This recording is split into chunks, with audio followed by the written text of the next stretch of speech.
현재 폴란드의 원전 수주 발표가 임박한 가운데 다양한 의견이 등장하고 있는 상황입니다. 또한 이 가운데 일부 폴란드 전문가들이 매체를 통해 뜻밖의 이야기를 전달해 관심이 모이는데요. 현재 폴란드 원전은 한국과 미국, 프랑스 3개국이 수주 경합을 벌이고 있는 상황으로 곧 결정이 내려질 것으로 보이고, 이에 관해서 이제 다양한 뉴스 소식이 발표되는 시점인 것이죠. 그런데 이 가운데 전문가들은 한국을 택해야 하는데 뭔가 잘못된 문제가 있음을 시사하고 있습니다. 현재 이런 상황이 왜 일어나고 있으며 어떻게 이런 상황에 대처해야 하나 궁금해지는데요. 우선은 현재 대부분의 사람들이 인식하고 있듯이 미국의 자국 우선주의가 최절정을 달리고 있는 가운데 한국 산업의 중추인 반도체 분야에서 매우 충격적인 소식이 금주에 미 정부에 의해 발표되었습니다. 미국이 중국의 반도체 생산 기업에 미국산 첨단 반도체 장비 판매를 금지하고 인공지능 AI 및 슈퍼컴퓨터에 사용되는 반도체 칩에 대한 수출을 제한하는 수출 통제 조치를 공식 발표한 것입니다. 그런데 관계자들은 이것이 매우 강력한 법안이라 얘기하는데 그 대상을 중국이라고 했기 때문인데요. 보통 미국에서 지금까지 중국을 제재할 때는 대부분 기업이나 개인 등 작은 규모를 구체적으로 지정했는데, 이렇게 특정 기술을 기준으로 중국을 겨냥해서 포괄적이며 고강도의 조치를 취한 것은 사상 최초인 것입니다. 미 상무부는 그 주된 이유로 중국이 장치들을 이용해 대량 살상 무기를 비롯한 첨단 무기 시스템 생산, 군의 결정과 계획 및 물류의 속도와 정확한 개선, 자동 군사 시스템, 인권 유린 등에 사용하고 있다라며 수출 통제 사유를 밝혔고, 그 결과 미국 기업들은 중국 판매 시 별도 허가를 받아야만 합니다. 미국은 또한 중국이 만들 수 있는 최고 수준으로 알려진 18나노 이하 D램과 128랜드 이상으로 기준을 제시하면서 중국 반도체 굴기를 지금보다 더 이상은 허가하지 않겠다는 철저함을 보입니다. 그런데 삼성과 하이닉스가 중국에 라인이 있는데 이것은 어떻게 처리할 것인가에 대한 문제가 남아있는데요. 미 상무부에서는 일단 다만 중국 내 생산시설을 외국 기업이 소유한 경우에 대해서는 개별적 심사로 결정하겠다고 미국 정부는 밝힌 상황으로, 한국 기업은 일단 직접 제재는 피한 상황이긴 합니다. 하지만 그럼에도 불구하고 이제 이것이 삼성과 하이닉스의 직격탄이 될 것이라는 분석이 나온 것입니다.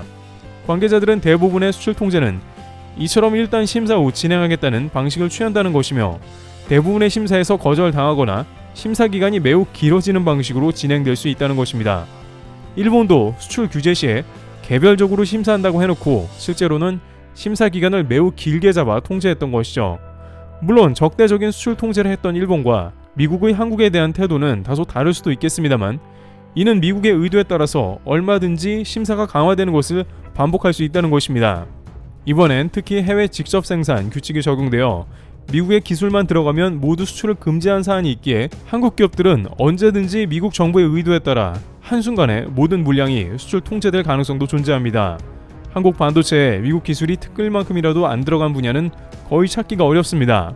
여기에 미중 관계가 악화되거나 이상행동을 자주 하는 중국이기 때문에 그럴 가능성이 농후한 것이죠. 그렇다면 중국에서 주문을 받더라도 출고가 늦어지거나 중국에서 주문을 취소해 버릴 수도 있는 국면입니다.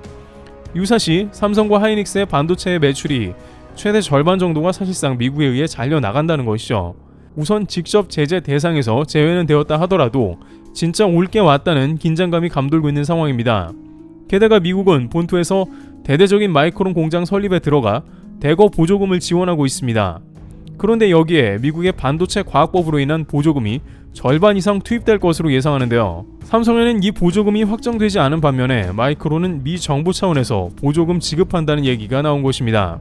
일부 전문가들은 최악의 경우에 미국이 노리는 그림은 한국 물량을 조인 다음에 결국 미국이 반도체를 생산해 중국 시장에 공급하는 그림이라고 제시하고 있습니다. 중국이 미국에서 사는 것은 마다하지 않는다는 것입니다. 실제 최근 중국의 배터리 업체 거시안 하이테크가 미국에 공장을 짓는다는 발표를 했으며, 미시시피주는 이에 대해서 약 3천억 원의 자금을 지원할 것으로도 밝힌 상황입니다.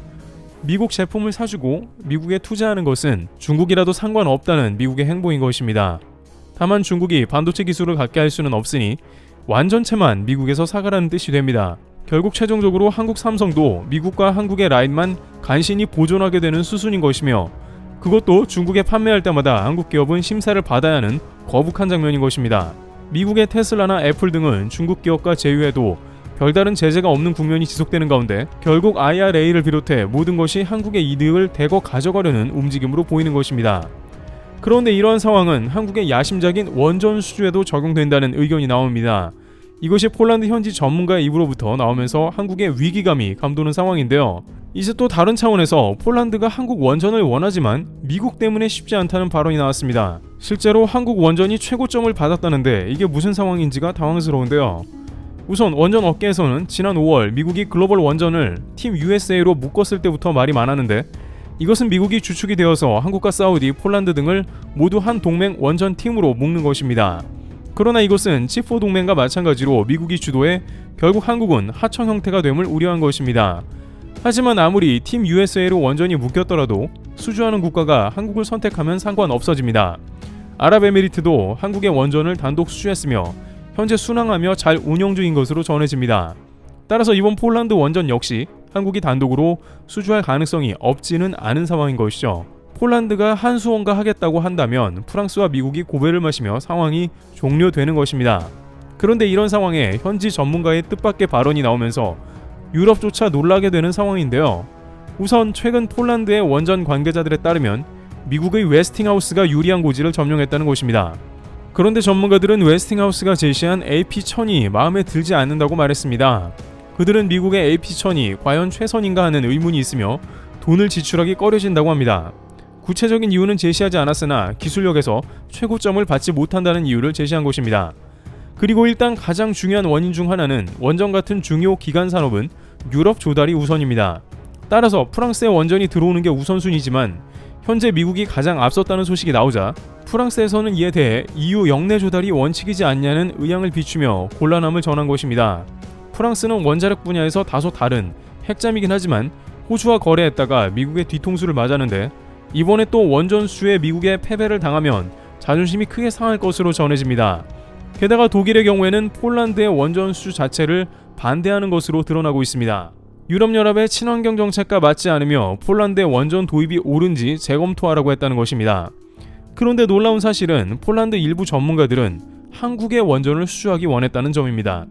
관계자들은 한국의 APR 1400이 전 세계에서 가장 수준이 높은 기술이라고 이야기했다는 것입니다. 한국에서 개발된 3세대 신형 경수로 원전으로 전문가들은 이것에 최고점을 줬다는 것입니다. 또한 부수적인 이유로 현재는 한국과 방산을 대대적으로 늘려나가는 상황이기도 합니다. 한국은 우호 국가이며 방산 부분에서 약속을 지켜 원전도 그럴 것이라는 믿음이 있는 것입니다. 전반적으로 한국에 대한 평점이 높고 원전은 최고 기술이니 한국 것을 하고 싶은 상황인 것이죠. 그러나 미국에서는 현재 폴란드에 무언의 압박을 가해오면서 미국 원전 수주를 압박한다는 것입니다. 원전이면 원전만 독립해서 판단을 해야 하는데 다른 요소와 엮어 압박이 된다는 것입니다. 바로 최근 우크라 사태로 인해서 만약 그 다음 러시아가 침공을 한다면 어떻게 될 것인가 하는 문제로 현재 폴란드는 미국에 핵무기를 요청하면서 폴란드 내에 핵무장을 하기 원하는 상황입니다. 한국은 폴란드의 마음을 100번이고 이해하는 것이 과거 독일과 러시아 때문에 폐허가 된 국가입니다. 한국으로 치면 일본과 중국이 옆에 있는데 현재 중국이 전쟁을 일으킨 것과 비슷한 국면입니다. 한국에서도 핵무장에 대한 갈망이 있으며 최소한 핵잠 보유부터 시작해야 한다는 주장이 나옵니다. 심지어 러시아는 최근 핵무기를 만지작거리게 폴란드는 매우 속이 타들어가는 상황입니다. 따라서 미국과 이러한 종류의 협상을 진행하는 가운데 과연 원전 협상이 공정하게 되겠냐는 것이죠. 미국은 팀 USA로 원전 연합을 묶었고 한국은 물론이고 폴란드까지 포함시킨 상황인 것입니다. 따라서 원전 수주는 어쩔 수 없이 미국이 앞서 있고 한국은 토목공사 하청이 될 가능성이 크다는 겁니다. 그러나 업계 관계자들은 이러한 형태는 명백하게 미국의 불공정 무역, 거래 형태로 봐야 한다고 전합니다.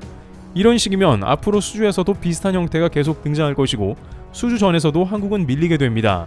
러시아가 수주하지 않는 이상은 나머지 수주는 모두 미국이 독식하게 될 가능성도 제기되는 것이죠. 한국은 전세계 최고 안전성을 보유한 원전이 있음에도 불구하고 누리지 못하게 된 것입니다. 현재 미국의 IRA를 비롯해서 반도체 과학법 등 전세계 돈 되는 사업은 모두 미국 주도로 가져가는 가운데 폴란드가 내심 한국은 원하지만 어쩔 수 없이 미국을 택하게 되는 상황에 놓여 있다고 전합니다. 물론 선택은 폴란드 스스로 내리기 때문에 결과가 나와야 알 수 있는 일이긴 합니다만 현지에서 이런 목소리가 나오기 때문에 전망이 매우 밝은 상황은 아니라는 것입니다. 그러나 미국의 이러한 독단적 행동은 결국 동맹이 떠나가게 되는 국면을 부를 것으로 보입니다. 미국의 투자를 대폭 축소하고 미국과 관계된 사업은 최대한 우회하거나 드러내지 않게 되는 것이죠. 과연 앞으로 미 정부의 자국 중심주의가 어디까지 폭주하게 될지 귀추가 주목되는 시점입니다. 트리블TV였습니다. 감사합니다.